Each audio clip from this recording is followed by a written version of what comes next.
Bobby, it's your favorite president. I forgive you, Bobby, for being such a loser about the election. It's not your fault you were born with a low IQ. It's not your fault, Bobby. Believe me. Bobby, your favorite president won. Kamala lost. She lost so strongly. You were wrong. A Trump supporter's charging at you like an angry bull on a Red Bull binge. This wasn't a scene from The Godfather, but De Niro sure delivered a performance worthy of it. Enter the MAGA diehard face, redder than a lobster. Veins popping, his energy powered by Fox News, and something that looks suspiciously like anger-induced caffeine. This guy was clearly looking for a fight. And what did De Niro do? He didn't flinch. He didn't blink. He didn't even bother to readjust his sunglasses. Hey, take that stupid hat off. Take that stupid hat off. You're a bunch of clowns. When you see this guy get elected, you pedophile! He hit him with a roast so savage it left Magaland in stunned silence. You're all clowns. Take that stupid hat off, De Niro told him, before casually tossing in a parting shot that could have been an Oscar-winning line. When this guy gets elected again, you'll remember pedophile. Cue the dramatic drop. Boom. Mic drop moment. Just when you thought it couldn't get any better, it did. The MAGA fan lunged, sweating like a marathon runner in July, desperate to shout every insult he could think of. Hollywood elitist, he barked. Puppet, fake news, deep state, all the classics. You've heard them all before. But De Niro, cool as a cucumber in the freezer aisle, his face never shifting. These guys are the true heroes. They stood and put their lives on the line for these lowlives, for Trump. They lied under oath. They lied under oath. Right. Who lied under oath?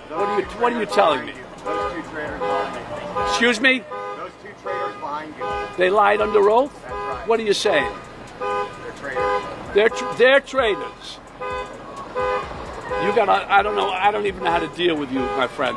I don't even know how to deal with you. It was like watching a master at work, delivering a verbal KO without breaking a sweat. And then, just to add some extra sauce to the burn, De Niro laid down some truth bombs. Those guys behind you? The real traitors. They lied under oath. Pause for dramatic effect. De Niro, the man who made silence an art form, just left the MAGA soldier speechless. This wasn't just a casual spat. This was cinema. Now, if you're thinking that De Niro just went on a casual verbal rampage, you'd be wrong. He went full De Niro. I mean, he's so blatantly stupid. He's a punk, he's a dog, he's a pig, he's a con, a bullshit artist, a mutt who doesn't know what he's talking about, doesn't do his homework, doesn't care, thinks he's gaming society, doesn't pay his taxes. He's an idiot. Colin Powell said it best. He's a national disaster. He's an embarrassment to this country. It makes me so angry that this country has gotten to this point, that this fool, this bozo, has wound up where he has. This is the guy who told Al Pacino to get in the car, and meant it. This wasn't a random street scuffle. This was De Niro doing what he does best, making people regret ever trying him in the first place. The Trump fan was still sputtering, throwing insults like they were candy at a Halloween parade. Stupid. Punk. Dog. Pig. He sounded like a broken record made by someone who spends a little too much time on Facebook. But De Niro?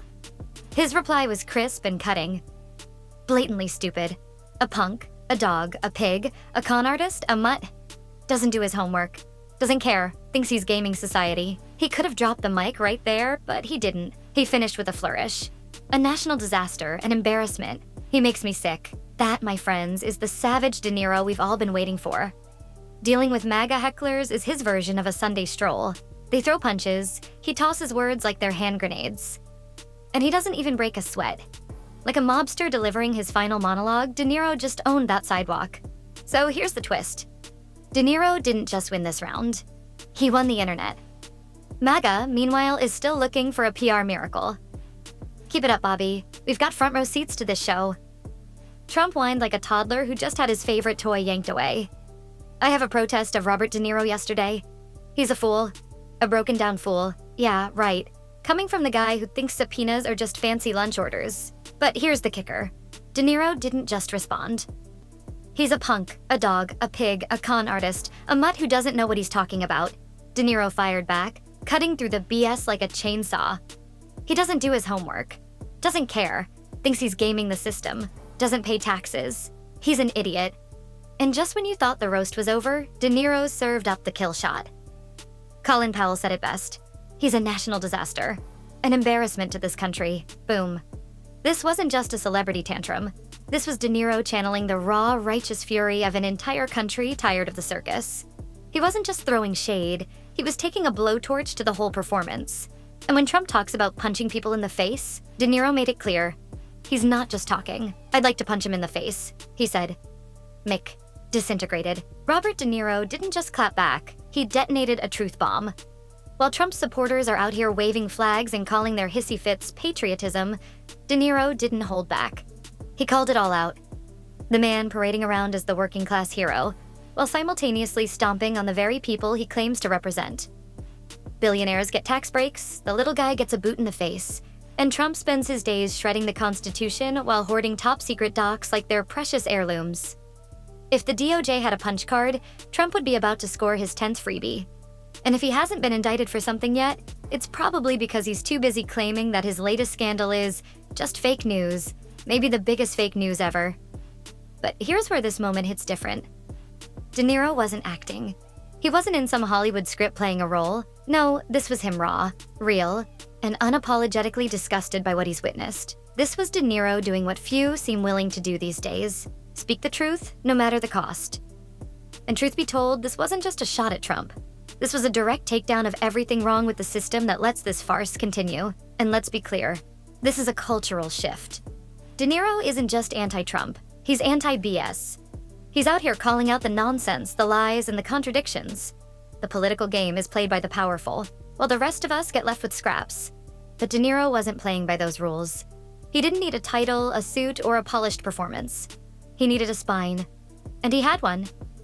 Sure, it's weird that we're looking to actors for moral clarity. But honestly, when the so-called leaders are too busy writing vague statements about unity or playing it safe, someone's gotta step up. De Niro didn't choose to be the voice of reason. He just ran out of patience for everyone too scared to speak up. He took a wrecking ball to the illusion of MAGA. And that's what's so beautiful about this moment. It's not about whether you're a De Niro fan or not. It's about truth. The kind of truth that doesn't play nice with agendas or fake headlines. There's no apology. No backtracking. No, if I offended anyone. Just truth served with a side of growl. And if you're still wondering who the real clown is in this circus, just take a look at the guy who's been faking it for years. De Niro's not here to win hearts. He's here to burn the illusion down. And if you're not paying attention, you might just end up as another extra in the chaotic background. Because right now, this moment, it demands main characters.